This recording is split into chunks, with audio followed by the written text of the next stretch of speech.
All right. So, hi, everybody. Welcome to another episode of Book Cafe Podcast. I'm your host, Omar Nizam. And in today's episode, we will be talking about this book right here behind me entitled Playing It My Way. And the book, of course, is about Sachin Tendulkar. It's actually his autobiography. And I'm really thrilled to have Sachin's biographer and co author of the book here today for this episode to talk about the book. But just before we start, if you are watching this on YouTube, do please take a moment to subscribe to the channel. It really helps us out. And if you are listening to this on Apple Podcast, Google Podcast, or Spotify, do please continue to download and support the show because we're going to have a lot more content coming up very soon. So, with regards to this episode, let me first do my due diligence by welcoming the author himself, Professor Dr. Boria Majumdar.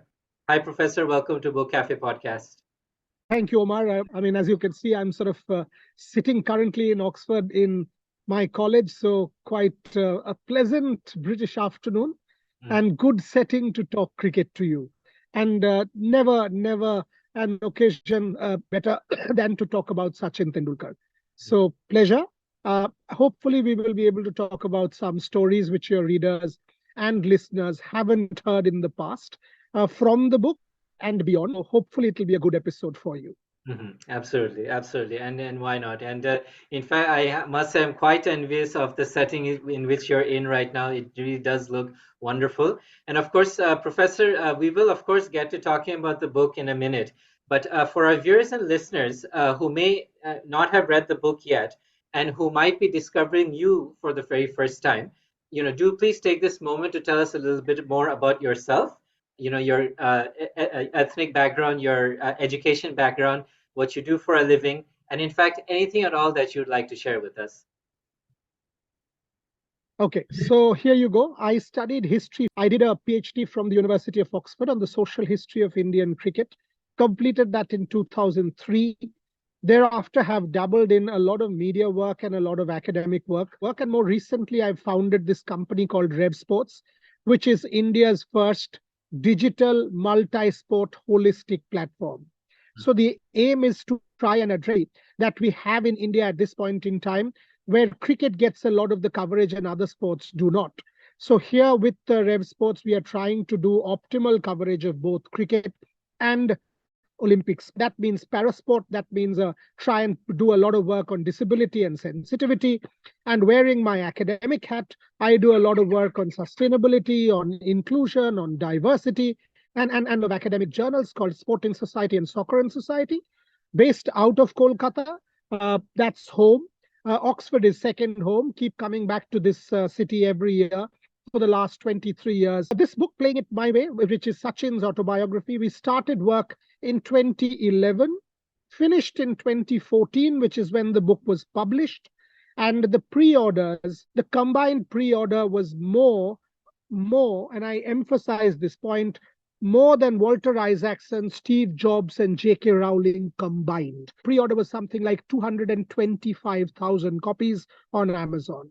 So that's the background to Playing It My Way. It has broken all possible records. And more recently, I've called Sachin at 50, which is an edited volume, along with a group of colleagues, Kushan Sarkar, who's a journalist in India, Aruni Basu, Debashish Sen, and Trisha Ghoshal. That's the team that worked on the book with me, and that was Ben's 50th birthday. So I would leave it at that because there's enough on me. You can look me up and sort of look all my programs up and read my stuff on the internet and buy my books. So I leave it at that. Absolutely, and of course, in addition to that, I must also mention to my viewers and listeners that you're also a Rhodes Scholar, and Professor, I must say that your body of work is absolutely prolific, and so as you rightly said, I really hope that anybody who's watching or listening to this podcast does get on the net and looks at your entire body of work. And we will come back to Sachin at 50 right towards the end of this episode because that's also something I'm really interested to read. And Professor, of course, you mentioned that you are an ethnic Bengali, of course, and you're based in Kolkata. So, and you know that our show is based in Dhaka. So I must ask you this question at least.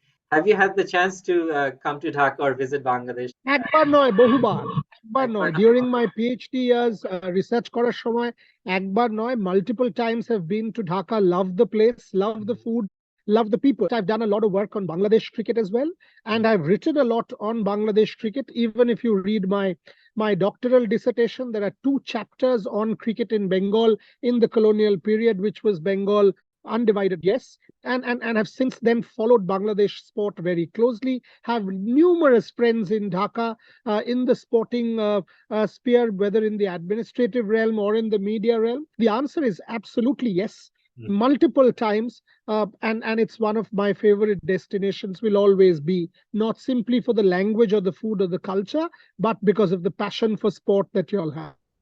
Absolutely.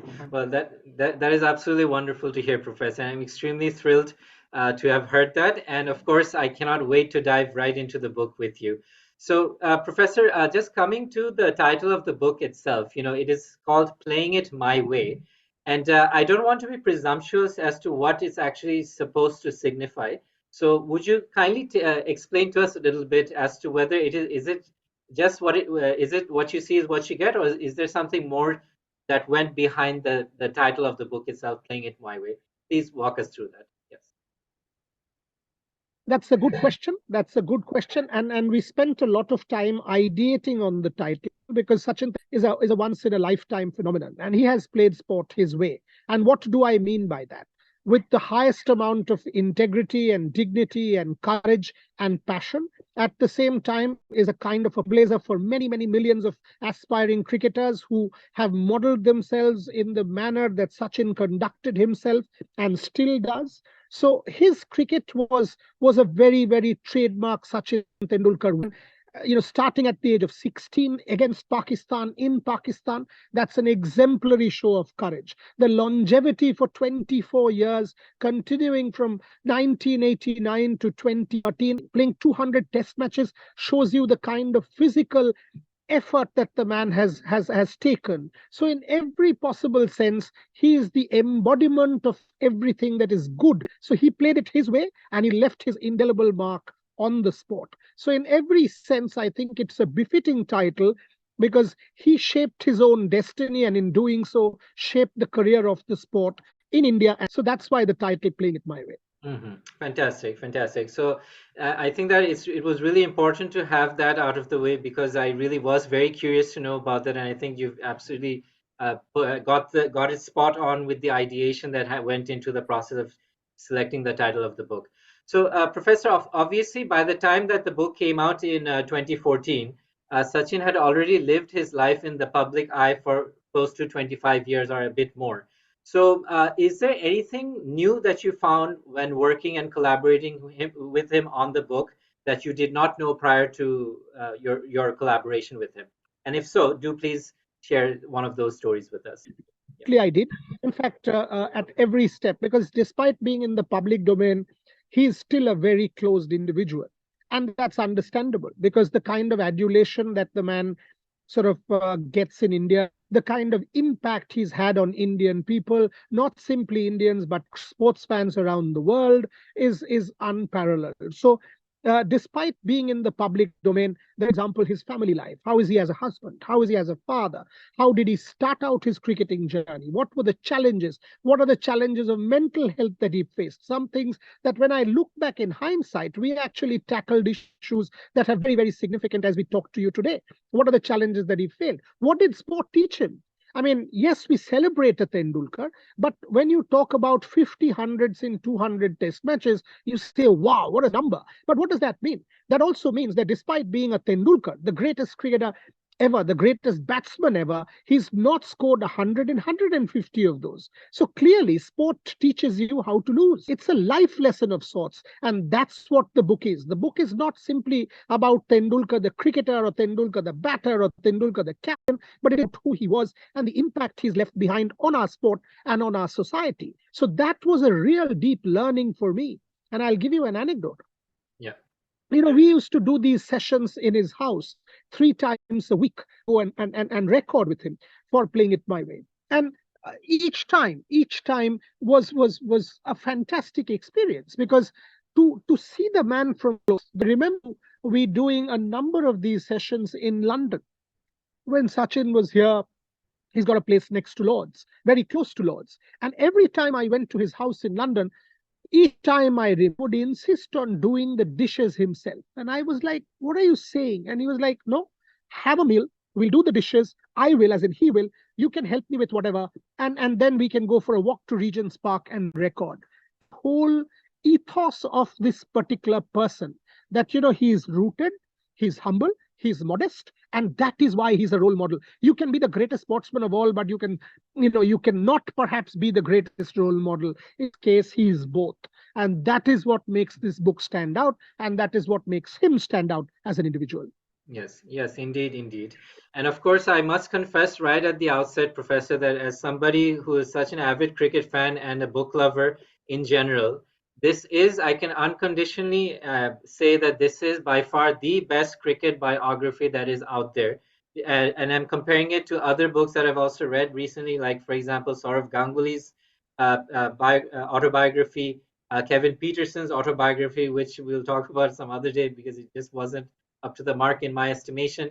But yes, what I really loved about the book was the chronological ordering of the stories and the fact that you also have summary scorecards right at the end.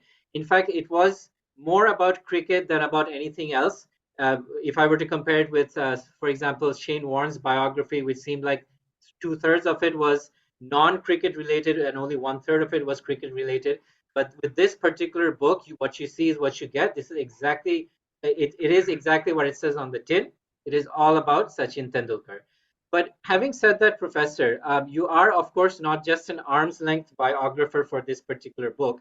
You are, in fact, a co author. So if I were to ask you this question, that if you were, for example, an arm's length biographer, would the final product, would this book have turned out a bit differently than what we see in this current iteration? What would be your thoughts on that? That's again a good question. That's a good question because of two reasons. One, this is out and out Sachin's book. Let's be clear. Mm. This is not Boria's book. I'm a co-author of the book and I wrote it, but it is not my book. When I went ahead and wrote, say, 11 Gods and a Billion Indians, that's my book. And you will see my imprint, far more controversial, far more maybe a very different eye. One of the criticisms of this book, and I'm aware of that, is that it's politically correct. Now, with Tendulkar, you've got to understand that at 41, the man was Bharat Ratna. Whatever he says, Omar Nizam or Boria Majumdar, every word that he says will be interpreted, decoded, dissected, appropriated, and followed by a legion of people. So one critical comment, which is perhaps unneeded, can ruin lives. So Tendulkar has a very different life compared to each one of us. So maybe if it was me, I would have taken a lot many more liberties. I would have perhaps pushed a couple more questions which are more critical. But with Sachin, you understand who he is. You've got to understand that there are certain things he can do and certain things he can't do. So that is why I say this to everybody, that unless you understand who the man is, you have to become his alter ego for 4 years to be able to do the book. It is impossible to write a book of this nature. I'm extremely proud of what we were able to produce. I'm aware of the critical point that, Joe, it's politically fine, because this is not supposed to be a provocative narrative of Indian cricket. This is about Sachin Tendulkar's life and the way he has led his life and played his sport. So this is his book. So the question, if it was my book, would I have made it different? Maybe yes, but this is not my book. And I'm extremely conscious of that it is Sachin's book and it is supposed to be Sachin's book, and that's how it will be. Right, right, absolutely. And I think that's very well said, Professor, because as long as you are happy with the book, then we, the readers, are also happy. And I think that you've done an excellent job in collaborating with Sachin on this book. As I said, that I'm absolutely, I'll say very shamelessly that this is probably the best book that I've read when it comes to any cricketer autobiography or biography. And anybody who's watching or listening to this podcast who hasn't read the book yet should definitely go and get it as soon as possible. Okay, so Professor, let's jump right into Sachin's debut series against Pakistan in 1989. And of course, I just want to share something I heard a long time back, that when Wasim Akram was reminiscing about that 1989 tour, he very famously remarked that, Sachin was a 16-year-old when he came to Pakistan to play against us. But when we saw him, he looked as though he could have been 14 years old. That's how cherub-faced and young he looked at the time.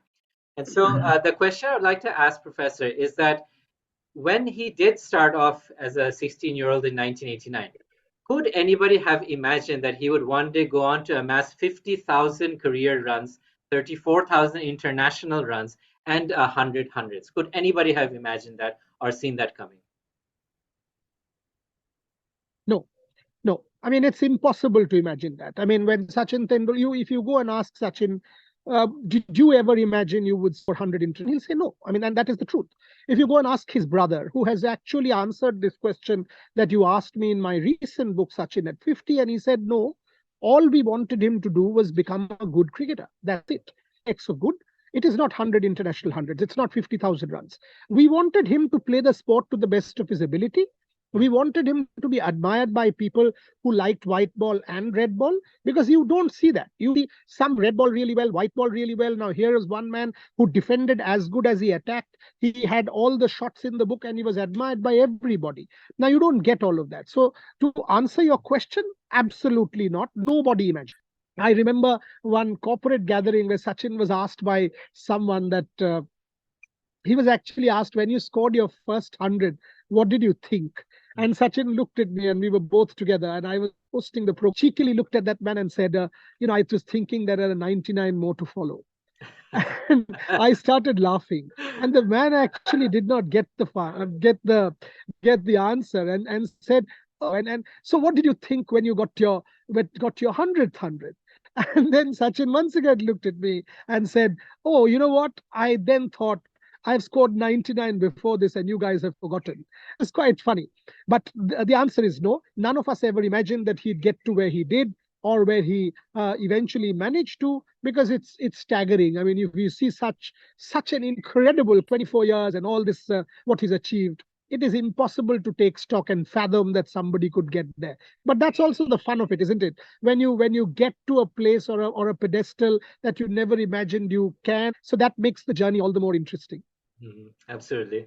Well, and thank you so much for sharing that story, Professor, because obviously it is actually a jovial story, and we're really happy that you've managed to share that with us, the viewers and the listeners. So, Professor, let me just state one thing. Prior to beginning the episode, I actually solicited some questions from friends of the show, two questions, and I will ask you one of those questions now during the beginning, and I will ask you the second one towards the end of the episode. And so the first guest question that we have is from a very prominent cricketing personality in Bangladesh, and his name is Mr. Athar Ali Khan. He's a former Bangladesh national cricketer, all-rounder, and he's now a very renowned international cricket commentator. And his question is with regards to the 1989 tour, India's tour of Pakistan in 1989. The question that Athar Ali Khan asks is, dear Professor, I am curious to know what was going through a young 16-year-old Sachin Tendulkar's mind when he was selected to make his debut against the likes of Imran, my friend Waz, Waqar, and Abdul Qadir. What, in fact, does Sachin remember the most from that particular test or test series? So, yes. Okay, firstly, why he's a dear friend. We've commentated together multiple times for Indian platforms and international platforms, and I still think he owes me that ring, that ring that he wears. He wears some of the best looking rings that I've signed. Athar bhai, that Boria said you still haven't given him that. So that's number one. But Athar bhai, a tremendously good gentleman, one of the most endearing personalities that you can see. I have the greatest regard for him. Coming to the question, good one. The first thing that Sachin will tell you is he had gone there at the back of scoring hundreds in the Ranji Trophy, in the Irani Trophy, possible tournament back home in domestic cricket. But when he actually went out there to play the first test match, he was all at sea. He had no idea what was going on. What was going on with Waqar, with Wasim, with Imran, eventually got out and he was walking back. He had self-doubt. And he kept asking himself the question, do I belong here? Do I actually belong here? Am I good enough? So even as Sachin plagued by that question, bothered by that question at the start of his career, Ravi Shastri spoke to him saying, you must give yourself time, take your time. But the real thing, and he will tell you this, the thing for him at that point in time was, do I really belong here? Because I am all at sea. But when he then got injured in that fourth test, he got hit by Wakar and then scored that 50. The question that he asked of him, should I go out when he got hit or should I stay in? Because if I go out, I will fall in my own eyes. And if I stayed in, that's the thing I've been taught to do. This is for India. I should not go out and braving pain. I should sort of and play this test match. That's when, in his own estimation, he became a test cricketer of repute. He actually progressed from being someone who was just out there, possibly had a good career in cricket. But the start was anything but fancy. Despite all the records that he had come with, he struggled in his first international test match and had a lot of self-doubt. And Sachin will be the first person to put his hand. Now that tells you that sport will challenge you. It will test you, but you've got to be there. You've got to be a true devotee of the sport because it will ask questions of you. And only when you answer those questions will you come out triumphant. Absolutely, absolutely. And of course, as they say, cricket is a great equalizer. And I think that it is heartening to hear, in fact, that Sachin was having self-doubts in the beginning of his career. And then just look at how the rest of his story had panned out. So, just switching from Test cricket to one day cricket, Professor, let's just jump forward a couple of years from 1989 to 1994. And that revolutionary tour of New Zealand, where he managed to open the innings due to an injury to Navjot Singh Sidhu. You know, he pleaded with the management, as far as I remember, to give him an opportunity to open the innings. And the rest, as they say, is history. He scored a belligerent 44 ball, 82 runs. And so, my question to you, Professor, with regards to this particular innings is, would you rate this innings higher than most of the hundreds that he had scored over the rest of his career? Where would you rate this particular innings, keeping in mind the context of Indian history and the destiny that followed afterwards? It's an interesting one that you asked me. I mean, to rate it some of his hundreds is perhaps difficult. Having said that, it is definitely a career-changing, game-changing, sport-changing innings because the model that Sachin then brought into the 50 over format, what then transpired for Sachin as a batter and for India as a cricketing powerhouse, thanks to that particular innings, no one can take it away from him. Having said, it was, I think it was destined to happen. Had it not happened in New Zealand, it would have happened somewhere else. But in the context of the sport, when I look back in hindsight, it was absolutely one of the more important innings that he played. But is it a better than Sharjah, a better quality innings than that Chennai 100 where India perhaps lost, or that Sydney double 100 against Australia, or for that matter, the 98 that he got against Pakistan in Centurion? Maybe not. So in terms of the innings, there were many, many better innings that he's played. But in terms of the context and in terms of the impact and the impact overall, you're right, because it was a kind of a game-changing, defining kind of knock in his own career. Yes, absolutely, absolutely. And I think that's really well said, Professor, because when I look back at Sachin's career and I read the book, and obviously my mind always goes back to that particular innings in New Zealand and the fact that he wanted to take the challenge of opening the innings. He wasn't trying to hide down in the middle order. He wanted to, step up to the plate for an injured teammate. And so I think it shows the mindset of the man that by this time, 79 one day internationals had already gone by before he got his first 100, but this was the catalyst that changed the destiny of Indian cricket as far as I can understand it. Okay, so Professor, moving from 1994 up to 1996, let's talk about the World Cup that was co-hosted by India, Sri Lanka, and Pakistan. And as you know, that Sachin scored 300s in that particular tournament. But I actually wanted to ask you a question about another Indian cricketer who you might say is like a Siamese twin to Sachin. And that, of course, is his school friend Vinod Kambli, with whom he had that mammoth 664-run partnership during school cricket, which catapulted them to the national consciousness. The question actually, what I have is, Sachin scored 300s during that tournament, and Vinod Kambli was the only other Indian cricketer to score 100 in that tournament. And yet, when India unceremoniously went out of the tournament in the semi-finals by default to Sri Lanka, Vinod Kambli didn't get a match after that. Pretty much that kind of sort of was a huge setback to his career. But Sachin later on in the year had gained the ascendancy and the captaincy. And so I always felt that maybe Kamli got a raw deal with regards to being discarded after that tournament. Do you feel that Sachin, as the captain, could have done a little bit more to try and give a lifeline to his old friend so that he could have had a chance to resurrect his career post 1996? What would be your take on that? No, because firstly, in 1996, it was Azhar who was the captain in the World Cup, not Sachin. Secondly, what is very, very important, what is the difference? What is the one difference that set apart these two careers, Sachin Tendulkar and Vinod Kamli? Vinod Kamli, when he started out with those two test double hundreds, was climbing up on an elevator. Sachin was still climbing up the stairs, if I can put it that way. But the missing in Vinod, and I know Vinod personally also, is discipline. However good you are, unless you have the discipline and the rigor, you will never get to the top. Vinod was extremely talented. There were several things that he did, which is not part of today's podcast.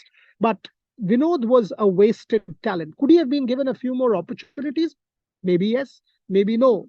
Having said that, did Vinod opportunities? Yes, he did. Did he prove himself in some of these opportunities that he got? No, he did not. So when I look back at Vinod Kambli's career, it is an unfulfilled career in terms of what he had shown, but certainly not a career where you can turn back and say, oh, you know what, the selectors gave him a really raw deal. He should have got something better.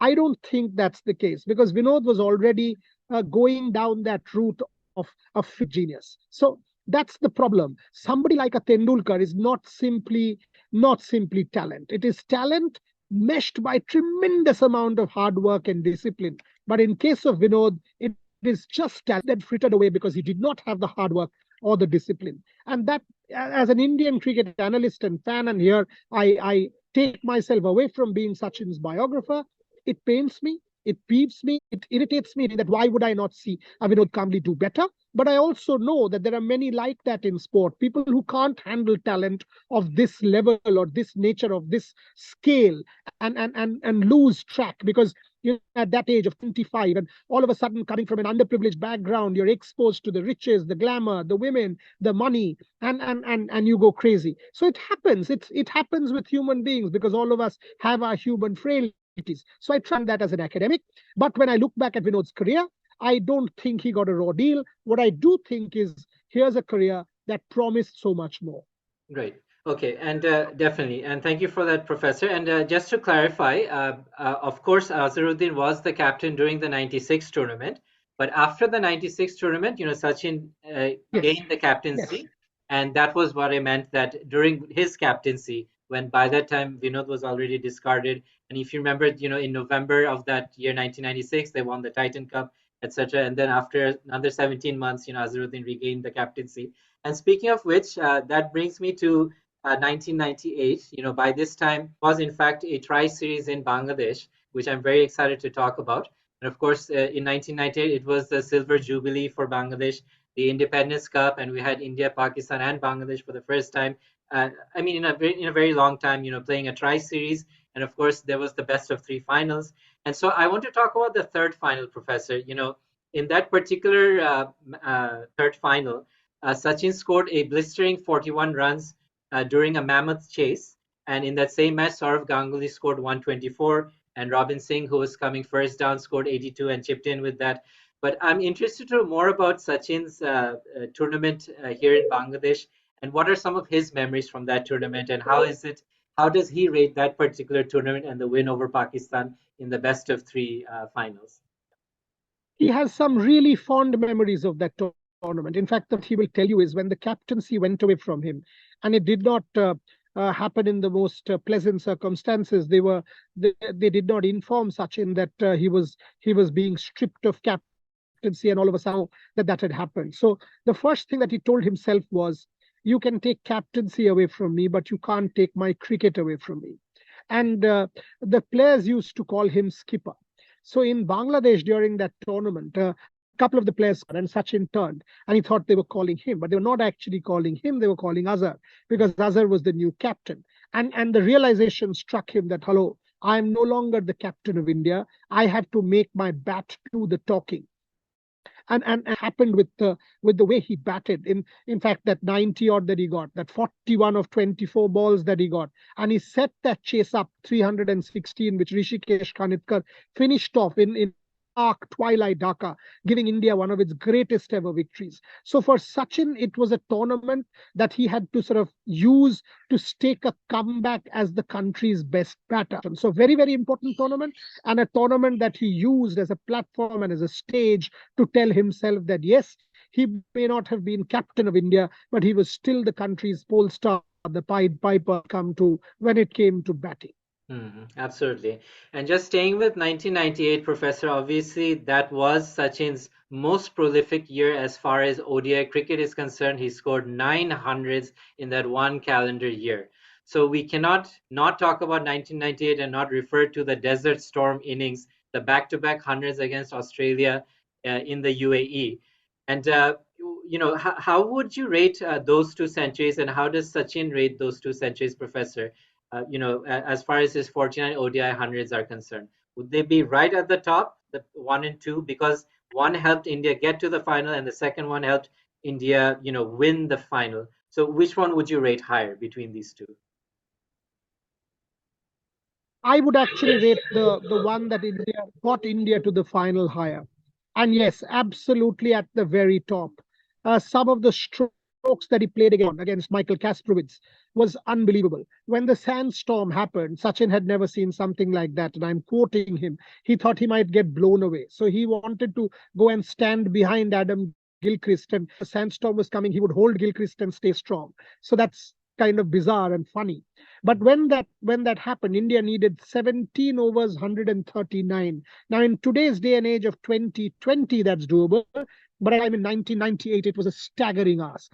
140 of 17 overs. And Sachin actually started chasing that target in order to win the game. So much so that VVS Lakshman, who was batting with him at one point in time, two, which meant Sachin would lose strike. And he actually lost it on Lakshman and started sort of shouting at Lakshman, something that they're very, very close friends. And VVS also tells me that Sachin was in that zone, in that, and just went for it. Virat Kohli will tell you that some of the shots, like the straight back to the bowler six, had never been seen in cricket. So here was a guy who was at the best of his game. And then again in the final, I mean, it was some 40 odd degrees. He had fluid, he had lost body fluid. In Sharjah, he was saying that, when he would walk, the kind of sweat he had, sort of the body had given out, there would be water literally underneath his soul. It was that hot. So the final, he wasn't able to stroke the ball. India was 12 of 5 overs, and something was about to give, and that's when he danced down the track. And then that shot of Michael Kasprowitz over mid wicket, two to back six long again. So that's Sachin Tendulkar. Again, it did not come easy, and thereafter went on to become the best. War said they had lost against Tendulkar and not India, and he was presented with a car. In fact, you know what? That they would be giving Sachin a gift. And he said, look, but I can't take that gift because I want to distribute it among my teammates. And that is when the organizers went and gave him a car that, look, we want to give it to you, team. So here you go. You can't distribute this car, but if it was anything else, he would have distributed it among his teammates. So Sharjah 1998 will forever remain a high point for Tendulkar and for Indian cricket. Yes, absolutely. And the fact that he wanted to share his prize with his teammates, it just shows the heart of the man. And we have to take our hat off to him for those two blistering innings. And still staying with 1998, Professor, it just keeps getting better and better for Sachin, because I can recall later on in the year, against Australia again, and the mini World Cup, which again happened in Dhaka, he scored the then second highest score ODI score against Australia. But let's just skip through that and come back towards another Test series against Australia in 1998, where he completely befuddled and outthought Shane Warne, because when he scored the double hundred against Shane Warne and Australia, playing for Mumbai, he made it a point to tell his teammates that, look, Shane Warne didn't come over the wicket once during the entire match, but I bet you that he's going to do that in the Test match. Can you help us understand, Professor, how did Sachin realize what Warne was up to before that inaugural test, the first test, where he got out early, but then he won the war against Warne, because India went on to win the series. it wasn't, it was round the wicket. He said Shane did not come round the wicket Right, even round the once, wicket. Yeah. because Shane would under pressure come round, because the moment Shane came round, and you have to understand from Sachin's perspective, Shane had incredible ability to give so many revolutions on the ball, and it'll be out of your vision sight. So Sachin knew that under pressure Shane will do that, and he had gotten himself ready with Shivaramakrishnan, with Narendra Hirvani. He had a literal hole on leg stump, because that's where Warne would be pitching, and he kept sweeping in the build up to that test series, and he was aware that that would be Shane's weapon against Tendulkar. And in fact, because he told his Mumbai teammates that I don't care what you do, just go after Warne. Give me 5 boundaries against Warne in the first 2 overs. Get on to him, get after him. If he gets a couple of wickets, no problem, but you've got to hit him. Because logical battle between Sachin and Warne. And yes, in the first innings, he got caught at slip Mark Taylor. But in the second innings, that 155 that he scored, and if you see, Shane did come round the wicket. And Sachin He was ready for it. sort of a mid wicket multiple times. He went back foot shots, pull, hook, cuts. I mean, he was playing this shot going onto the back foot. He was playing the mid wicket, the pull shot. So he was continuously attacking Warne, because he knew he had out, and that was Sachin Tendulkar, because he knew that if he changed his stance, he would stand there, and Warne's whole trajectory would come from a site where Sachin would no longer have the ball in vision. He couldn't allow Warne to do that. And Sachin handled it so very beautifully that he was ready with everything. So whatever Warne threw at him, Sachin was a step ahead. And that's what sport is all about. It is not simply talent. It is also about what happens in the mind, about a mental game. It is also about outthinking your opposition. And in this case, Sachin was able to do that.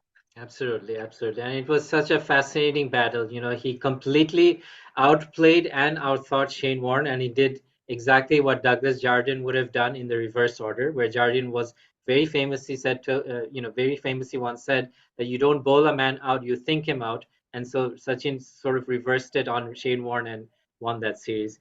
Okay, so Professor, we still have to stay with 1998. It just seems to keep getting better and better for Sachin because in just 2 years prior to that, in 1996, Sir Donald Bradman had made a comment that Sachin Tendulkar plays much the same way that I played, and he also got his wife to see Sachin's batting and judge, so that they both came to the consensus that yes, his batting is very similar to Sir Don's. But if I were to, push back here a little bit, Professor, and play devil's advocate, modern computer technology seems to tell us that uh, maybe Sachin and Bradman's techniques weren't exactly identical. So, what do you feel Bradman may have meant when he said that Sachin plays much the same way that I used to play? What could Bradman have been referring to exactly? Good question. And yes, I mean, if you see some of the footage, technique can't be similar. I mean, Sachin was different, Sir Donald was different. But what I think Sir Donald meant was the kind of confidence with which the hunger with which both of them played, the passion with which both of them played, the commitment to the game from Sir Donald and Tendulkar. That's what I think Sir Donald may have meant, rather than just saying, oh, there's a great story when Sachin went to Sir Donald Bradman's house along with Shane Warne, and they were both very nervous. And who's going to speak to Sir Don first? And Shane was saying, "You go first." Sachin was saying, "You go first." So when they went, and Sachin asked Sir Donald Bradman, "Sir Don, if you played in today's day and age, what would be your average?" And Sir Don laughed and said, 70.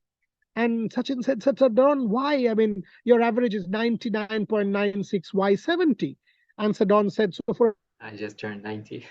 for a man, don't think 70 is good enough. So Sachin was like, and that moment, both of them eased into that conversation, and the whole thing about, oh, I've come to meet Sir Donald Bradman was gone. So he forever revered Sir Donald. If you go to Australia, he's looked upon as the next best to Sir Donald Bradman. So incredible. There's no question somebody with 99.94 has to be the greatest ever. No debate. Okay.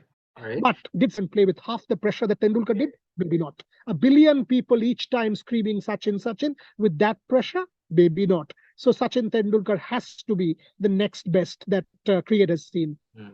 Okay. Well, yes, and Tendulkar versus Bradman is, of course, going to be a hotly contested debate. And if I may say so, I would actually rank Sachin much higher because Sir Don, with all due respect, did not play in the subcontinent at all. And so that's an unturned stone which we may never get to know unless somebody is able to replicate it in computer simulation. But who knows? Okay, so moving on from 1998, Professor. Finally moving on from 1998. Obviously India had a fantastic tournament in 2003 at the World Cup, but they fell short right at the last hurdle. So can you just very quickly tell us about Sachin's memory of that particular final, and the fact that he wasn't able to contribute much towards the team. I mean, he did contribute a lot, in fact, throughout the entire tournament, but they fell at the last hurdle. Please walk us through what the Indian Yeah, team, how they must have felt when they couldn't get through over the line. That particular. he got 673 runs, multiple man of the match awards, and was the best player in the tournament. He got a golden bat, a gold bat from Sir Garfield Sobers as the player of the tournament. And when he came back to India the next day, and his friends went and said bat, and he said, "What gold bat?" He had no idea what they were talking about because he had checked it in. And he said, I've checked it in. And they're like, "Are you mad? How can you check in a gold of the tournament award?" He said, "But you know what? I don't care because the real trophy is in the Australian dressing room. Whether it's a gold bat or a silver bat or whatever bat, I don't care." So that's his memory, that he actually wanted, he could have traded everything for that one trophy. How he had played in that tournament, the 98 against Pakistan, the 52 against England, the 97 against Sri Lanka. So he was in incredible form. Having said that, he fell in that final. India was overcharged. Australia was great. Martin was great. So yes, Tendulkar still feels that that was one final India should have done better, and that's his memory. That yes, he had a great personal tournament, the best player in the tournament, and all of that. Playing team sport, it is not about personal memories. It is not about personal achievements. It's about whether your team wins or not, and his team did not. Correct. In fact, definitely. Okay, and that brings me to something else, Professor, with regards to and of course, because we're trying to do our due diligence to our viewers and listeners as well. So I need to ask a couple of questions as a devil's advocate, and that would be that while a lot of pundits seem to think that Lara is a bona fide match winner, one of the few negatives that Sachin tends to get during got throughout his career was the fact that he was a prolific run scorer, but maybe not just about there as a match winner. But how would you how would you put that in context vis-a-vis the Chennai innings that you alluded to in 1999, where India fell short by 12 runs, and the fact that he wasn't able to, do something in the 2003 final, nor in fact the 2011 final, but which India did eventually go on to win. So how would you categorize it? Is this a fair critique or is it a very unfair critique? What would be your response? I don't think there is even scope for such a critique, because somebody who's played 24 years has to have highs and lows. If I start talking about statistics at 2008 innings of 103 against England, and the Chennai terror attack, I mean the 26-11 terror attacks, and that test match, I can talk about 2002 Headingley, I can talk about 2004 Sydney, I can talk about any numbers which Tendulkar was perhaps instrumental in India winning. Forget about white ball cricket. So you know what? At one point in time, it was Tendulkar and Tendulkar alone. The Right. fact that Indian batting was relevant, because so when you say that whatever you won was because of this one man, whatever you lost, the moment Tendulkar got out, it was done deal for India. Right. For someone who has been able to do that, it was only later that a Ganguly came or a Dravid came or a Lakshman, and India started to get competitive. Even the 2001 series, we ascribe it to Dravid and Lakshman. The Chennai test, it was Sachin's 100 that set it up. In every possible series that you talk about, the golden period of Indian cricket, he got the ICC Batsman of the Year, 1-1 South Africa, that 100 that he got against Steyn and Morkel. So all this nonsense that people talk about is not a match winner, for God's sake. For God's sake. I mean, yes, if Sachin is not a match winner, then there is no tomorrow. It's as simple as that. I mean, neither you nor I understand our sport. Let's put it this way. I would love to have non-match winner in my team and give an arm and a leg to have such a player in my team for all times to come. For sure, for sure. And I think that's really well said.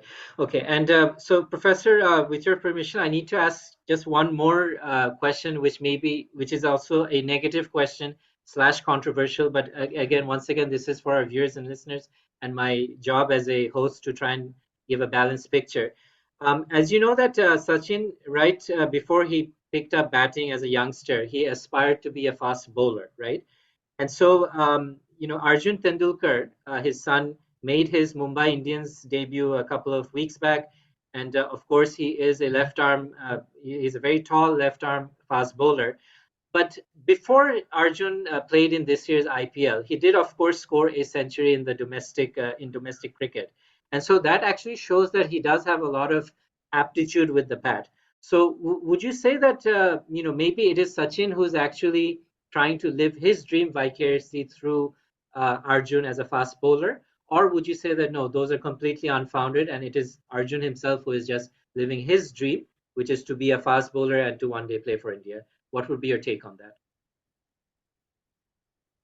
Sachin has nothing to do with Arjun becoming a fast bowler or a batter or anything. Nothing. Right. Because I know this for certain, I can guarantee this. I had actually asked him, why are you letting Arjun? Because clearly the man will always be a Tendulkar rather than Arjun. And he was like, my father never asked me what I wanted to do and asked me to pursue my dreams. Who am I to stop Arjun from pursuing his dreams? Whether he's successful or not, problem. Let him live his dreams, whether he's good or bad. I will encourage him to live his career and play his cricket to the best of his ability. Give his 100%. After that, whatever happens, happens. So that's Tendulkar for you. The problem with Arjun is not Arjun. When you and I are talking about Sachin, it's Sachin. Arjun is forever Arjun Tendulkar. He will never be able to escape the Tendulkar surname. And that is why you will forever compare him standards for him that he will perhaps never be able to fulfill. And that's not Arjun alone. That happened with Sir Donald Bradman's son, who changed his surname. That will happen with anybody. It happened with Rohan Gavaskar. It has happened in a different sphere with Abhishek Bachchan. I mean, it will happen with every celebrity's son if he or she, a daughter, wants to pursue the same career. In Sachin's case, it's an extreme because here your father is the greatest. So Arjun will have to live with that. And unfortunately, be Arjun. He will forever be an Arjun Tendulkar. Absolutely, and of course, we everybody here at the show and in Bangladesh, we definitely wish Arjun all the best with his career with the Mumbai Indians, and we really will hope to see him play for India someday and bring lots more accolades to the country. So, Professor, let's end Sachin's story at a happy note. Number one, the 100 which actually happened in Dhaka, in Mirpur, and I was actually there at the ground. How phenomenal an achievement was this in your estimation, where he climbed to a height that had never been reached before? So it must have been very satisfying, correct? Yes, absolutely. And I remember, that night at 1 a.m., India lost that game to, lost that game to Bangladesh, and we were finding it very difficult to get back to the hotel. It was Sonargaon, room 642, and Sid and I decided this that whatever happens, whenever he got that 100, we will do record that 100th chapter for the autobiography. So finally, and the hotel was not allowing me to go up to his room because it was all sort of security guarded, and they had drinks and cakes and all of that for him. At 1 a.m., he called me and he literally sort of called the reception and requested them that let him come up. And I went and I remember Sachin standing like this on the door.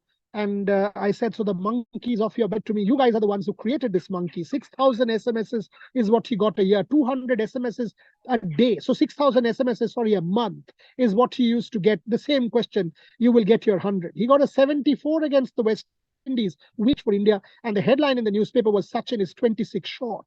So that's the kind of madness and hysteria that we had taken this whole 100 obsession to. And his room was phenomenal. There was balloons and cakes and he presented 100 gloves. It's still a prized possession in my museum. It's written 114 versus Bangladesh, Dhaka, that particular night, and it's dated. So we spoke till about 3 a.m. in the morning. He called his mother, he called Anjali. So Sachin called them, and then we sat down to record that chapter. So it has great fond memories for me. Absolutely. And of course, I couldn't be happier that as a Bangladeshi cricket fan, that Mirpur Stadium and the great man will forever be linked because of this 100. And so, of course, it is a happy occasion for everybody involved in that particular match and to be a part of Sachin's 100. So, Professor, I promised one more guest question towards the end of the episode. And so we are almost coming to the close. But before we let you go, the second guest question actually comes from another very prominent cricketing personality, umpire Simon Taufel. And umpire Simon Taufel is also a friend of the show. He recorded an episode with us. And so his question to you is, dear Professor, if Sachin were to have his career again, what would he do different and why? So, yeah. to launch Simon Taufel's book in Kolkata. So again, he's a dear friend. Happened to be part of that panel when he launched his own book in Kolkata. So, and I've got great respect for the man. Simon's question: would he do interesting? Would want to definitely win a World Cup way earlier than 22 years. So 22 years was too long a wait for even the master. It tested him. Secondly, he would want to avoid some injuries. That tennis elbow, for example, was painful. Number of injuries and the number of operations he had to go through was painful. So these are the two things that straight away come to mind that Sachin would want to avoid. Maybe with better use of sports science, he could have done that.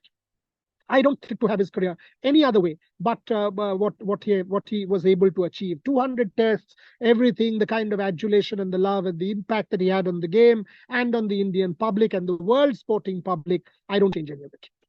Absolutely. Okay, so Professor, as I mentioned that we are coming near the end of this episode, but just before we let you go, just two more questions. The first one is actually a staple question that we have on the show, which we ask a lot of our guests. And the question is, if you could select a book that you feel that every, let's say, young person should read at least once in their lifetime, it may or may not be related to cricket or to your, history. What would be that one particular book that you feel that everybody in the world should read at least once in their lifetime? When I first read it, I did not understand much.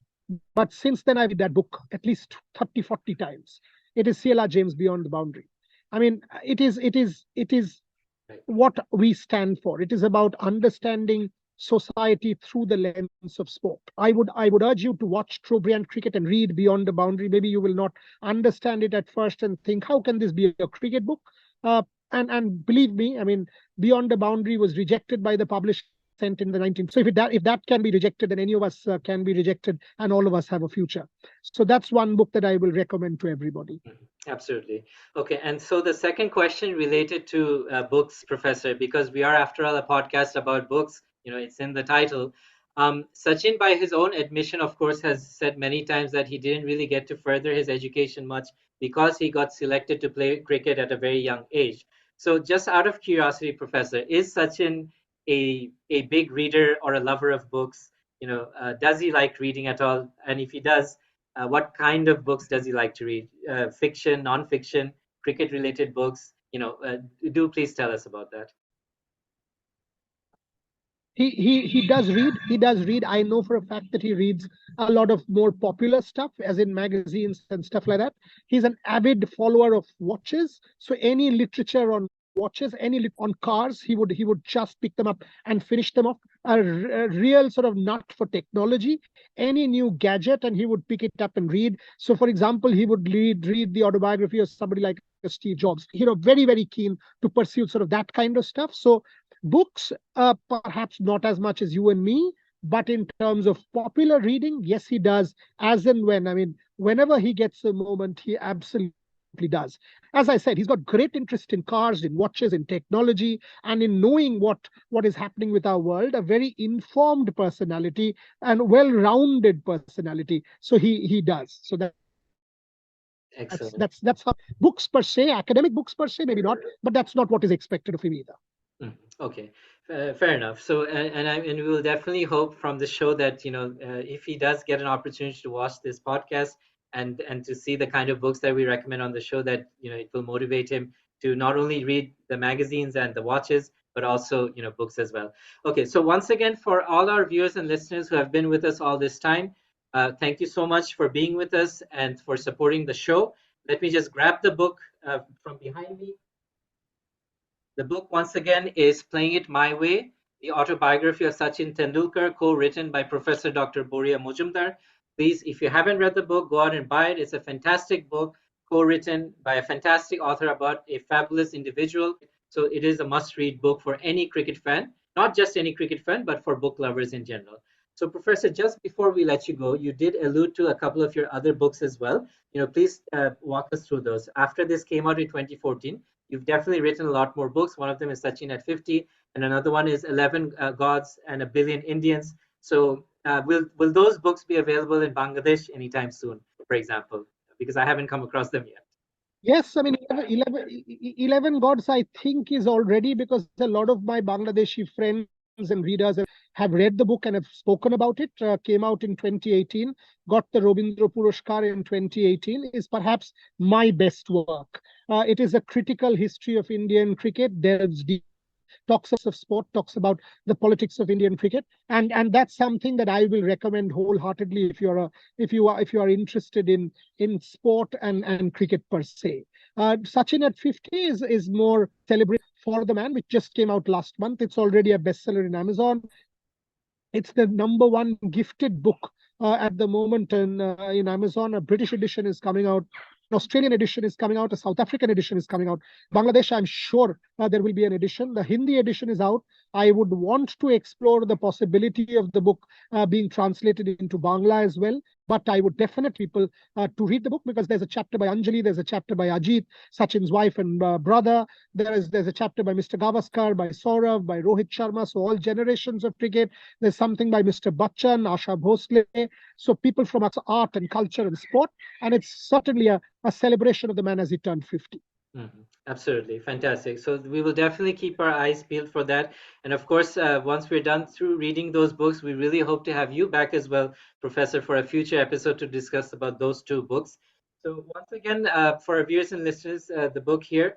And Professor Dr. Boria Majumdar, thank you very much for your time. You've been a fabulous guest. I've had a wonderful time talking to you. We wish you all the best with all of your upcoming works and your future endeavors. And we really wish you back for a visit in Dhaka. And of course, we will keep up to date with all of your activities by your social media channels. In fact, can you just very quickly tell us that if your fans and readers wanted to get in touch with you or stay in touch with your activities, what would be the best way to do so? Absolutely. Firstly, wish you and the show all the very best, and all the very best with all your endeavors. Stay healthy and happy. You want to follow my work and my overall body of work, please follow Rev Sports. It is REVSPORTZ. You can follow us on YouTube, on Instagram, on Facebook, on Twitter, on Rev Sports, which I think has some of the best writing on sport, not simply cricket at the moment. And the website is www.revsports.in. And I write as does a lot of my colleagues who are part of the journey, where all of us believe in creating a legacy in sport. So follow us on Rev Sports because it's a journey where each one of you, each one of us, it's for us, it's for fans, it's for readers, it's for listeners, it's who take sports seriously. So that's where you can keep in touch. You invited me to Dhaka. Absolutely, at some point in time in the very near future, would love to take your invitation up, and do come to Kolkata. Would love to host you all the very best to the show. Okay. All right. And on that note, so we've come to the end of our episode. So, Professor, thank you very much. Until next time, please have a good day and have a wonderful stay in the UK. Okay. Thank you so much. Take care.